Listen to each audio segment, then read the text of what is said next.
Hey, hey, hey, and welcome back to the podcast. I'm so happy that you are here today because today I have an awesome guest. I cannot wait to introduce you to Brad. Brad is a friend of mine that I've come to know recently, and I have been so excited to share him with you because I know how crazy this parenting world plays with your head and messes with you when you start raising kids. And Brad is an expert that I wanted to bring in to chat a little bit more about that mindset part of parenting and how it all really ties together. So, Brad, can you take a second and introduce yourself? First of all, welcome to the show. I'm so excited that you're here, but can you introduce yourself to our listeners today? Yeah, absolutely. Well, first of all, thank you for having me. I'm so excited to be here. I mean, especially in my opinion, probably the most important part of life is how we raise our kids. I mean, legacy is not what you leave for people, it's what you leave in people, right? And so if we think about what we leave behind in the mindsets of our kids, it's the greatest example of success. And I love what you've done to be able to help parents with that. And my job, what I really do is I help people shift the greatest limiting beliefs, toxic thought patterns, limiting emotional states that are keeping them from whatever they define as success at this stage in their life. And in addition, what really holds them back from, more importantly, happiness and joy. Because a lot of people think it needs to be different, or my kid needs to behave, or they need to sleep through the night, or they need to eat their broccoli, or whatever it is before I can be happy. And they're just holding on, like everything's held together by this tiny little thread. And it almost seems like we're one tantrum away from a breakdown. And what I've discovered is that there's a different way. And I teach people how to live a very happy, fulfilling life before circumstances change, so you can influence the circumstances to change to create your definition of success. You just said so many things that I want to dive into because that is exactly it. First of all, I can tell that you've been watching me as a parent. 100% that's me. I remember, especially with my firstborn, who's now 8, and it's interesting to watch my own mindset change with each kid. And I remember having my first kid being like, I want to be the type of parent that I know I'll be after a few kids, with him. And I just couldn't do it. And I relied so much on exactly what you said, circumstances. Why isn't he sleeping through the night? I was so focused on him like getting to sleep. We still have sleep issues with him. Then the picky eating started, which is, of course, the exact reason why I have my entire business, because I am so passionate about getting parents to connect with their family around the dinner table. And so many of us, we can't even like laugh or joke with our kids or have a great experience around the dinner table because all we're doing is like Jedi mind tricking our kids into eating the broccoli. We're like, just pick it up, put it in your mouth, chew it, swallow it. We're like so focused on these things. And you're exactly right. So, can you dive into that a little bit more around parenting? Because I think parenting, I always say this, brings up like holds up a mirror to everything that you've ever struggled with, anything that triggers you, anything that makes you feel inadequate or less than, or like you're not doing a good job. It's like, I don't know, God, universe, whatever you believe has like placed these kids in your life to be like, hey, let's heal you today. And you're like, how about I just get through the day? How about we just not work on healing today? And it's been such a wild journey. And I know every parent that I've ever talked to have had these same experiences. So can we dive into that a little bit more of kind of the mirror that happens when you're a parent and how you can maybe change the way that you're viewing these triggers that happen to you where kind of what you said, like it's not the circumstances that need to change first, it's actually us who need to change how we approach it. Yeah, absolutely. I mean, let's talk first. I think what will help set the stage for this is our goals as parents. I think what a lot of people get distracted with in parenting, and this in full transparency is one thing that I got distracted with when I first had a child. Well, my wife had the child, I was there. But Present, here I am. but I was present and accounted for. But when we had kids, one of the things that I had to grow through is really asking myself, what's the goal here? And I think a lot of parents don't recognize that they're using their kids as a catalyst to feel their own happiness. And so it's almost like my kids need to act a certain way. They need to behave a certain way, broccoli, vegetables, sleep, all the things, no tantrums, all these things that are normal parts of how kids will act in order for me to feel okay.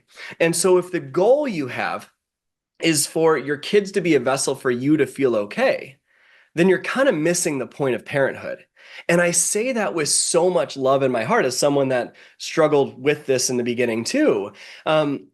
We need to change the ambition. Like, what's the outcome we're looking for, honestly? And I think in the heart of hearts of everyone listening, the ambition that we're really looking for is to have a very happy, fulfilled, confident child that can go out into the world and do amazing things and just be a great member of society and build incredible families of their own if they want to, right? Something along those lines. Well, if that's the effect we want, we need to ask ourselves what's the cause, right? Most parents that are in a state of stress are looking at their kids as the cause to their emotions.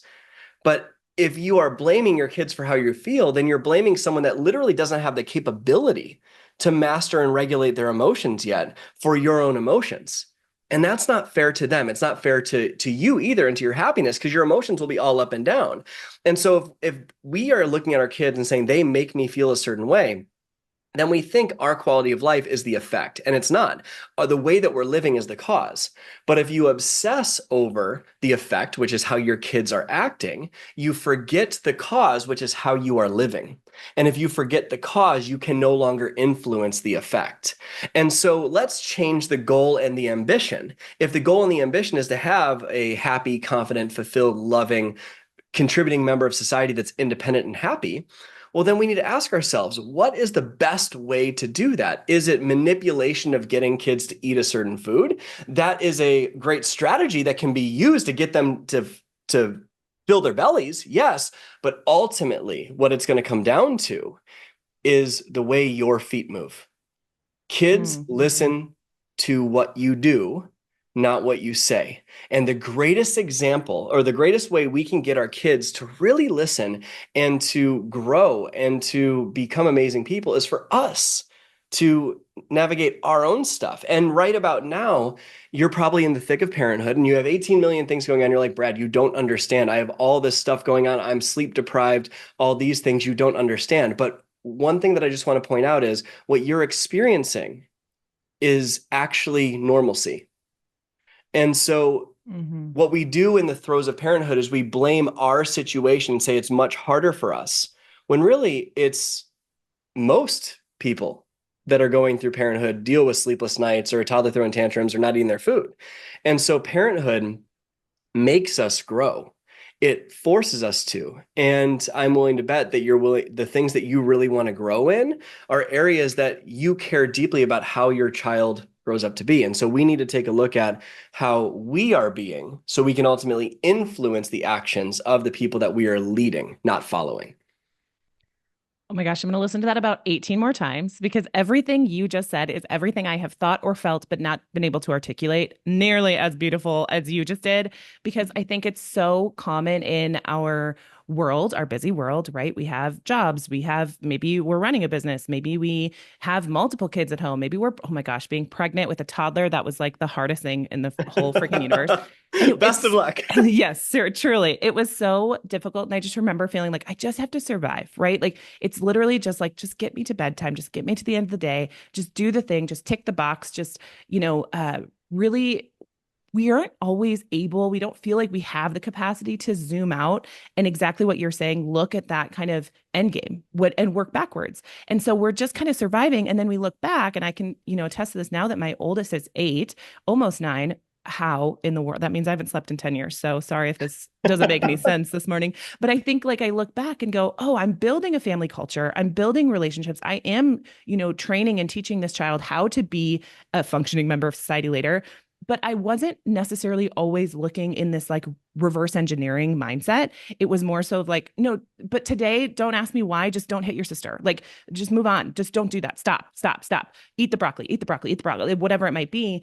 And you're just so focused on the action that's sitting right in front of you that you're missing the whole point. And so, what you just said beautifully articulated the wildness of parenting and kind of the stress too of feeling. I remember there was this moment in my parenthood journey and it seems probably small to other people, but to me, it was like this huge rush of responsibility. And I feel like a lot of dads talk about this like in the hospital, they're holding the baby's hand, they squeeze their hand, like, oh my gosh, I'm a dad, right? That's like the movie version of it. To me, it actually took a few years. I always wanted to be a mom. So I was just so excited, felt supernatural. My son was like a year and a half, 2 years. We had him over at a friend's house who had older kids than ours. And we were the first in our friend group to have kids. Like it wasn't really normal for us to be around families with older kids.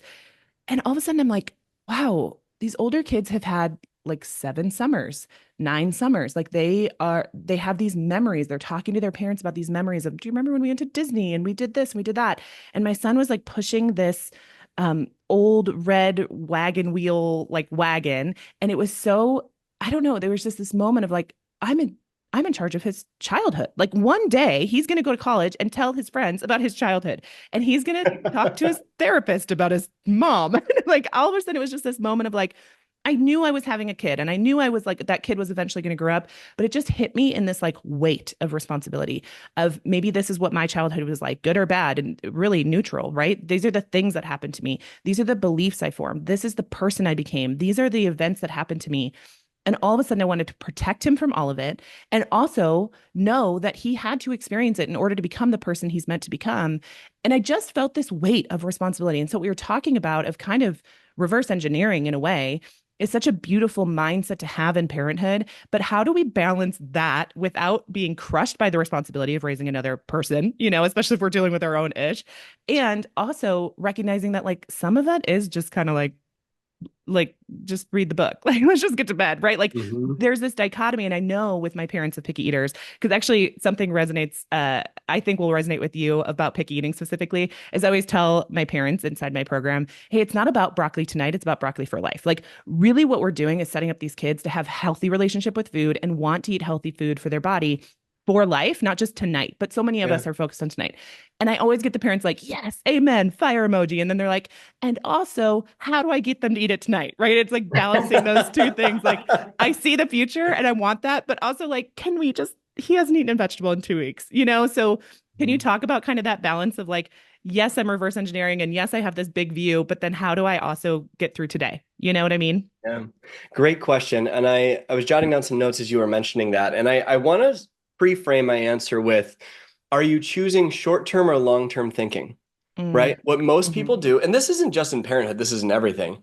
Most of the world chooses a short-term solution and they end up with long-term pain.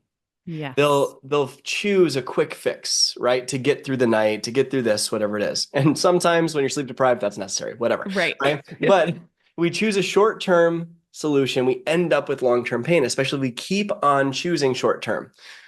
Successful people choose long-term, right? And so that might mean there's a little bit more of an uncomfortable conversation that happens more short term. If you choose the inconvenience now, if you choose the hard conversation now, if you choose the investment of time in your kid's psychology now, consistently, it's not going to happen overnight, but consistently, that gives you the long-term pleasure that you're looking for. And I think so many parents are so caught up in it needs to be perfect right now that they don't allow themselves the time for these ideas to really take hold. And they try one short-term strategy and it works, but they don't actually solve the root of the issue, right? They will put a band-aid on a bullet hole, so to speak, right? And so we need to fix the root going into each thing with a long-term approach, like you said, reverse engineered. And so let's start with going back to you as the parent, your own psychology is going to be number one. I'm going to talk about pressure and then perfection and talk about how all these things kind of fall together. Your own psychology is super, super important because, especially in the throes of parenthood, when you're not sleeping, we tend to forget that what we are complaining about is someone else's dream. Like, think about this. We Mm, think the kid's not eating broccoli, the kid's not sleeping through the night. This is absolutely terrible. Poor me. This is so hard. There are people that have been trying to get pregnant for years and can't yeah. conceive, right? There are people that have lost children, right? There are people that have gone through really tough times. And so we need to recognize as parents, first and foremost, we need to have the maturity to say pressure is privilege. Mm, Anytime we are under pressure, that is a sign that we have been privileged with a beautiful gift. And the minute we take that gift for granted is the minute we go into short term. We need to recognize the beauty of these little beings and how incredible it is that they're running around and, with face paint on and an Elsa dress with an Ariel costume, all these things. Like it's freaking adorable. And we need to yeah. recognize the beauty of that consistently. And plus, when you recognize the beauty of it consistently, you're less reactive to your children. you approach them from a different energy. And most people, until they learn independence and interdependence, are dependent. Most adults are dependent on other people to feel a certain way. And if Mm. most people are dependent on others to feel a certain way, that we can safely assume that kids are dependent. Well, if mom or dad's energy changes, kids that are dependent on that energy to behave a certain way, if you sing a different song, they're going to dance a different dance, but you need to do it consistently over the long term. And so if you start seeing your kids as a gift and this challenge that you're growing through as a beautiful gift that's teaching you an amazing lesson, I get that it's easier said than done. But if you can start the process of seeing this as a journey that you're growing through, then all of a sudden you show up to your kids with a different energy. You show up to your kids with a different energy. They respond differently when it's the norm, not just one time. And that kind of leads into the standards that you have for your parenting. One of the main reasons why there feels like there's so much pressure all the time is because you've set the game up to lose. Most parents live in perfection consistently. It needs to be perfect. I need to get the right amount of ounces, or I need to make sure that I get my kids to school we have to leave by 7:30. 7:31, we're totally screwed. But Yes. 7:30, we're on time, right? Like whatever the time, it's like this perfection psychology. And no matter what context, whether it be parenting, business, health, anything, perfection is the lowest standard we can ever set for ourselves because it guarantees pain. Ooh, wait. Say that again. Perfection is the lowest standard we Perfection is can the set. lowest standard you can ever set for your life because it guarantees pain, even if you do it right. And Ouch, so that one hurts. All right. let me explain. Let me Yeah. prove this to our fellow parents here, right? And I say that with love because as someone that used to value certainty very highly, which is what perfection is, it's Uh-huh. I overvalue certainty because I'm afraid of what happens if I don't get it right, right? If and it's this fear that what I'm doing isn't enough.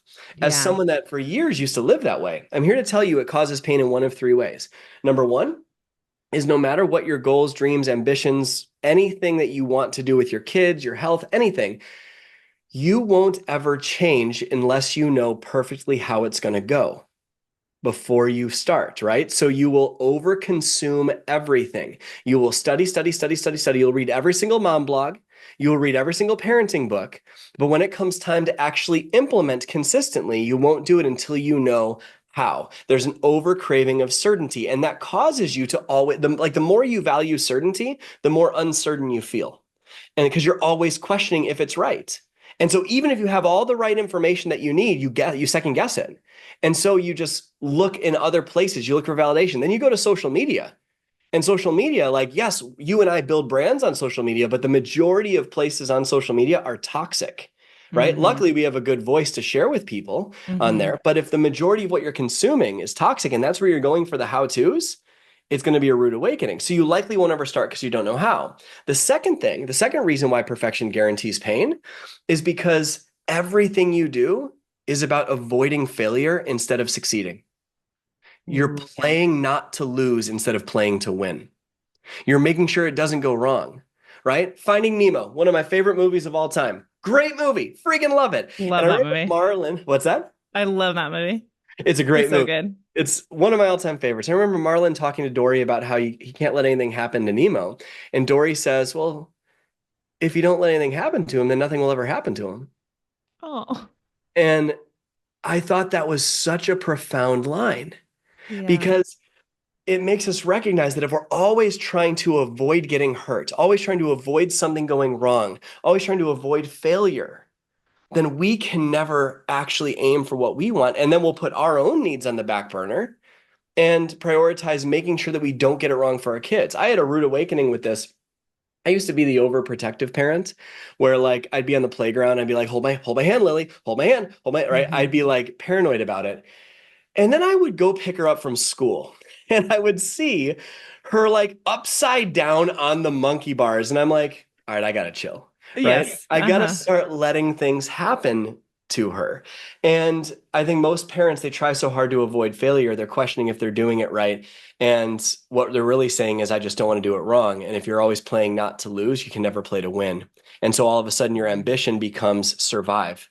And if your ambition becomes survive, then no wonder you're exhausted. Your goal is to get your head above the water, not to swim. So that's number two. And you're That was feeling so this, good. aren't you? You are speaking directly to me. Specifically, you're speaking directly to me years ago. And it's just interesting, to witness for myself how far I've come in this mindset, but also how much faster I could probably go with someone who is trained like you, knows what they're talking about. Because I just, a lot of it, I've just like white knuckled it and figured it on my own. And I know this isn't right, but I don't know what else to do. And I didn't necessarily have the tools to think of it differently or the capacity, right? As a Yeah. parent, like our capacity is very, very limited. It's both amazing and sad, but my capacity is limited. But now the times that I literally built my business in nap times and after bedtime. And anytime I talk to people about that, they're like, oh my gosh, how'd you do that? And I was like, you have to, like, as a parent, like you only have so much capacity. So it actually makes you laser focused when you do have those pockets of time. And I'm just hearing you speak about this is resonating so much. I still had not thought about the very real fact that you just proved about perfection really guarantees pain. And I knew that I had perfectionistic tendencies, and those were showing up a lot in parenthood. And it's really interesting. The world really cheers you on as a perfectionist in Oh every yeah. area of life, right? Like you're like, yeah, I'm getting all these accolades, everything's going well, I'm achieving things, I have these awards, I whatever. But like the actions aren't always matching up with what's going on inside or our Mhm. reason for doing them. This is one thing I talk to parents about all the time, my kids about all the time, is that sometimes we're all doing the same thing, but if it's not coming from a good place, if it's not coming from a healthy mindset, we're going to run into burnout. Like we're going to feel like failures, even though we're quote unquote doing the right thing or moving the needle in a certain way. And I think that's exactly kind of what you're talking about is this there's something deeper going on that you might be, getting your kid to eat the broccoli, but if it's coming from a place of perfection and worry and stress and fear, of course, you're exhausted, right? But if, of course, what I teach through picky eating, if you're going through this non pressure approach, you've given your kid the ability to learn what broccoli is, what it tastes like, what it smells like, how it moves, how it disintegrates in their mouth, what it, might feel like, or whatever that might be. And you're giving them those experiences. They're still going to end up eating the broccoli, but now they're doing it because they want to, not because you want them to want Yeah. to. And it's such a difference in that pressure mentality. So just so many things. I'm going to listen to this episode a million times, because it's so helpful to see how this shows up in parenthood and exactly what you said when you're stuck in the thick of it and you're zoomed all the way in and so focused on the outcome of what your kid is going to do. A lot of times as parents, we start to make all these assumptions of, well, if they hit their sister, then that means they're going to hit their girlfriend one day and they're going to grow up and they're going to go to prison. And you're like, all of a sudden, your kid's in prison for the rest of their life. Like it's so insane. Or like, oh, they didn't eat vegetables tonight. They're not going to eat vegetables tomorrow. And then they're going to become really unhealthy. And maybe they're even going to get diabetes and they're going to need a liver transplant and kidney transplant. And you're like, as a parent, it's so You're easy to start. WebMDing yourself. Yes, 100%. It's so easy to see these little actions in our kids and blow them up to be the whole story Yeah. because we're so zoomed in. And I think just what you're saying of zooming out, taking that pressure off and recognizing that we care and we want to be perfect because we love our kids, but we're just maybe going about it. I don't want to say the wrong way. I really, don't fully believe in right and wrong, but it feels like the only way, right? And so I think when you're just so zoomed in, oftentimes you can see just that next right thing. And if anyone listening to this is a type A, like I want to check the box person, me too. And it can be really easy as a parent to be like, let me just check this box, get their broccolis, get their sleep, get this, get that. And you're so focused on the actions and not really the person that you're developing. I have this analogy that I teach parents all the time that parenting feels like you're drawing on a white piece of paper with a white crayon. Feels like so pointless, right? You're like, nothing's getting done. The paper isn't changing at all. I'm doing That's nothing. great. But then what's really beautiful about it is you've parented this kid and now they go out into the world and they're this page of white paper that looks like someone can just draw all over them. Have you ever tried to like draw on top of white crayon on top of white paper? Like you can't do it. It doesn't really show up. And you are protecting them. You are, speaking life into them in this really beautiful way that is covered in truth from you, but it doesn't look like you're doing anything in the moment. You're like, Mhm. does this even matter? Like I'm talking to a brick wall. So, gosh, I just love this so much. I would love to dive into you started this podcast kind of talking about this idea of success and parenting. And so can you talk a little bit more to the parents out there who maybe haven't defined what success looks like or have a definition of success that's kind of similar to what we just talked about where it's kind of setting them up for failure? 100%. I mean, it's kind of piggybacks off of what we were talking about with perfection. There's there's actually a third reason why perfection guarantees pain. And this will kind of lead into the answer that I think will serve quite a bit here. And it's that nothing you do will ever feel like enough, even if you do it right. Ooh, yeah. And if that is the metric for how you're going about metric, if that is the way of being that you're bringing to your day to day, then even if they feel the, or even if they eat the broccoli or sleep through the night or whatever it is, or don't throw a tantrum, or whatever, then all you feel is relief. You don't feel success. And Hmm. if your life is walking from room to room going, then it's a sign that you're living in perfection, right? Hmm. We don't want to walk from room to room and just feel a sigh of relief. We want to feel alive. So this idea of success, like when you think of success, right? And I'm in the business space most of the time. I attract a lot of business owners in a lot of contexts. But when you think of success, you think of money, right? You think of Hmm. money, you think of big business, you think of big house, car, whatever it is, right? But who the heck am I to tell you what you should want? Hmm. Um, Success is different for everybody, right? So if we have that pre-frame to this, that success is different for everybody, then we need to start asking ourselves some different questions because chances are in parenthood, you've started putting yourself last. And if you are putting yourself last, you are teaching your kids to put themselves last. In my relationship, I'll just speak to what I do, right? I put me first, my wife second, my kids third, right? So what does that mean? Me first does not mean I'm being selfish. It's about me, me, me, me, me. It's about I'm taking care of my vitality. I'm taking care of my health, making sure that I can show up as the very best version of me for my wife. And the reason for that, the reason I put my marriage above my parenting is because that gives, in my opinion, it gives children the safety of what a healthy relationship looks like. And if you Hmm. give your kids the safety of what a healthy relationship looks like, that prepares them for what standards they're going to set in a relationship long term. And then obviously kids, right? And so that does not mean that Lily's not a priority in my life. Absolutely. I spend so much time with her. It just means that my focus is priming the pump so that I can pour in. Because if you're putting your kids first, you are going to be exhausted and then you're going to notice your marriage starts to suffer. And then when your marriage starts to suffer, then everything in your parenting is out of whack. And then that's what your kids witness, which causes them to flare up, so to speak, the tantrums and the misbehaving and all of that stuff. It's got to start with you. And so that leads me to a question. What would you go after if you had 10 times the energy and 10 times the courage? What would you go after if you had 10 times the energy and 10 times the courage? And and just for you. And that might be, I might lose 10 pounds or I might gain 10 pounds. It might be, I might start walking again. It might be, I would take a cooking class. Whatever it is, we need something that you strive for that makes your heart beat a little bit faster. And I promise you, and this is one of the things that I teach my students, when you get into a state where you're more focused on the possibilities of the future than the problems of the present, your heart starts to beat a little bit faster. You show up Hmm. with a little bit more warmth, show up with a little bit more energy. That's what the people around you receive. And when they receive that, they respond differently.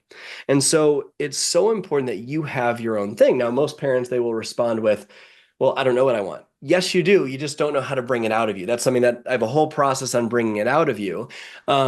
But it's important that you have something that you're going after for you first, and that will just have a ripple effect into everyone else in your life. That's probably priority number one. What would you go after if you had 10 times the energy and 10 times the courage? Man, I can speak for all parents to say we would pay anything to have 10 times the energy. I'm like, that sounds amazing.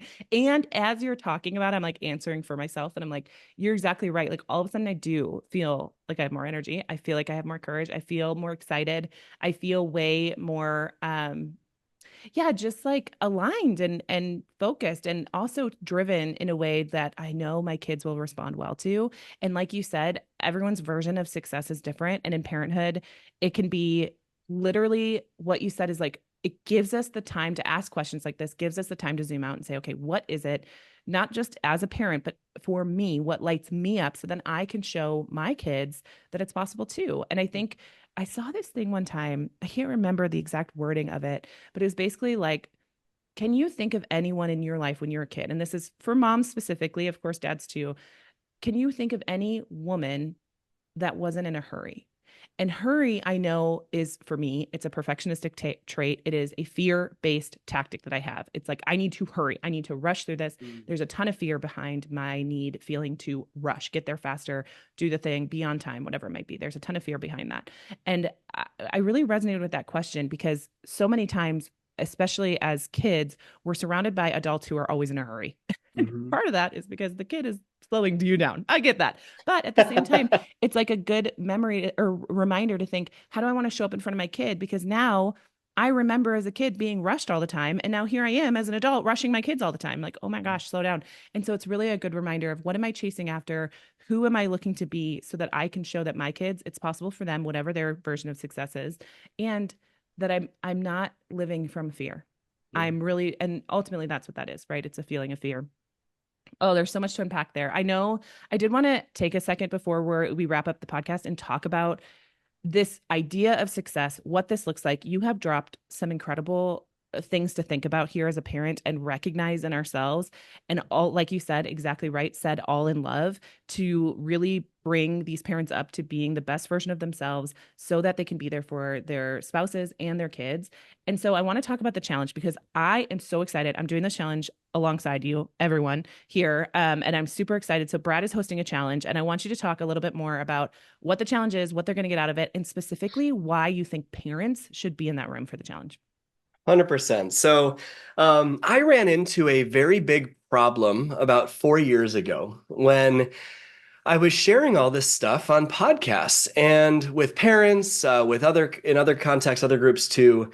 And it was super motivational, right? Like it made sense. It Mm-hmm. was like, oh, that's good stuff, Brad. But how many times have you been at a conference or at a training or listened to a podcast and you're like, that's some good stuff. I should do that. And then you do nothing with it.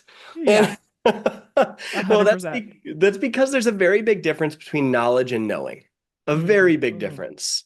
Knowledge is a conceptual understanding. It's like those are some good points. And everyone needs knowledge to move into knowing. Knowing is, I've had an experience with this, I've lived this. And so I started asking myself, how can I give people a transformational experience where in 5 days they wake up and they're literally a totally different person in such a beautiful way, right? They still have the same values that move them forward in their life. They're just doing it with more joy and more happiness, more success. So I created a challenge. I call it the Success Accelerator. And the reason for that is because, like I mentioned, everyone's definition of success is different, right? To a parent, your definition of success, it might be finding a big goal that moves you, maybe with your health and vitality or your marriage, right? For a business owner, it could be an income number, right? Who am I to tell you what the definition should be? But I call it the Success Accelerator because success can be used in a variety of contexts.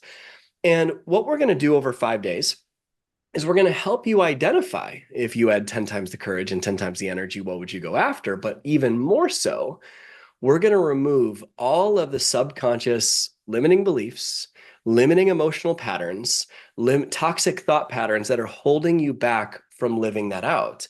Because at the end of the day, you could be going over to an apple tree and wishing it were a pear tree, and you could be doing all the right things but and trying so hard to make this apple tree a pear tree. You could even be taping pears on the apple tree, but it doesn't matter who you are. If you tape a bunch of pears on an apple tree, it's not a pear tree, it's an apple tree. You need to dig up the root of the apple tree and plant a pear tree and then nurture that pear tree. And so with a different way of being, with a different cause, you have a different effect, right? And so what this does is it goes to the root of your psyche. It goes to why you do everything you do. It goes to if there's a behavior, let's say it's yelling, if there is an action, let's say it's procrastinating or rushing.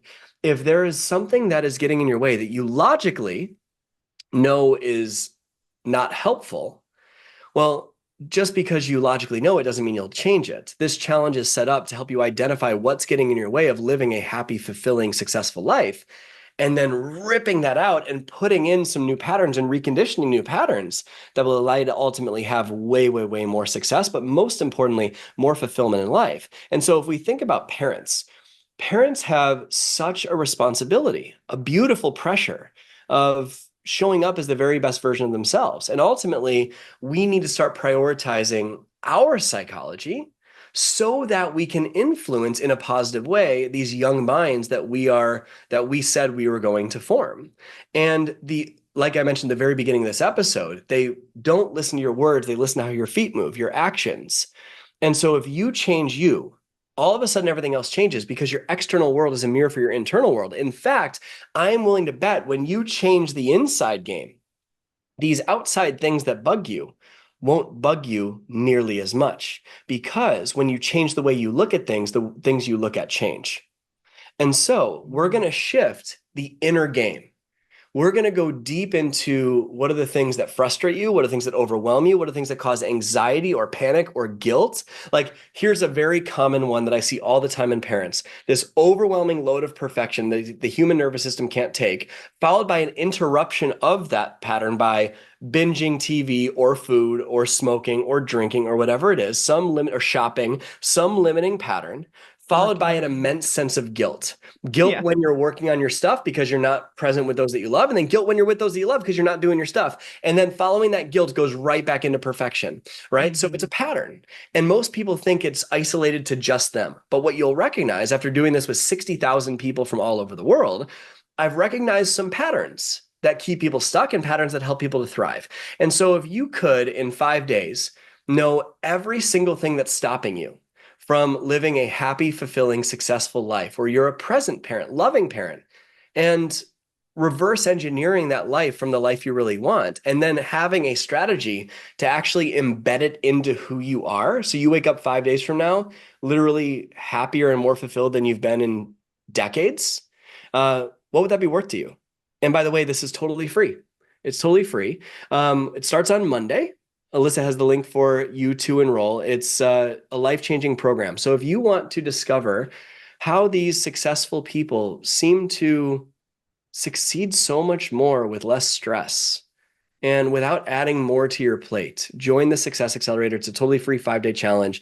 And I promise you, if you resonated with even just one bit of what we talked about today, this was like first grade. We're about to get a PhD. So I welcome. love it.